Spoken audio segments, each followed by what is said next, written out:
Panguva ine muchengetero yotanga kuiswa kunamatira VP Constantino Chiwenga. Panguva ine paunozikanwa kunzi VP Constantino Chiwenga escapa attempts ekutara upenyu hwake aya anonzi assassination attempts akawandisa.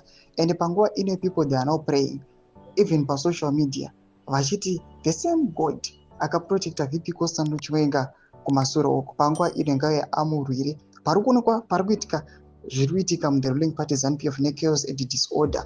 Ndisandapinda mashoko ari kunyazobuda pachena vanhu pavari kuti generally kana vakangoshekwa pamepu chete zvinhu zvese zvatwa in chaos. Ndoba subscribe like kuti bell icon. Lin M, a popular critic of the ruling party ZANU-PF, amudanyira achiti God of all earth, Jehovah of our forefathers who existed before us, I beseech thee Lord, guide and protect the general, fill his heart with courage, surround him with wisdom, cover him with your armor, open the eyes of the masses and perceive darkness coming from Shigananda, and give us the spirit of unity to speak with one voice. Free our country from Shigananda, O Lord, and let this be the last Chimurenga, last battle. May we see the better days come to us like other nations, Lord. Amen. Thomas Kwantagwana Lin M. Panguva ine ari kuzamba kungonamatira nyika yeZimbabwe achiti VP Constantino Chiwenga anyazozikanwa kuti aiwa ndiye the successor mutungamiri wenyika, but panguva ine kuri kunzi ari kuda kusideline kuchiswa vamwe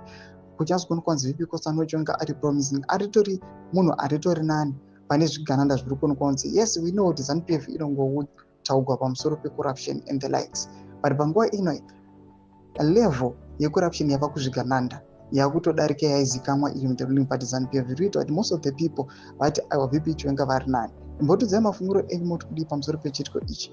Pine comment section medu unzwa mafunguro enyu, subscribe like chinotonga bell icon.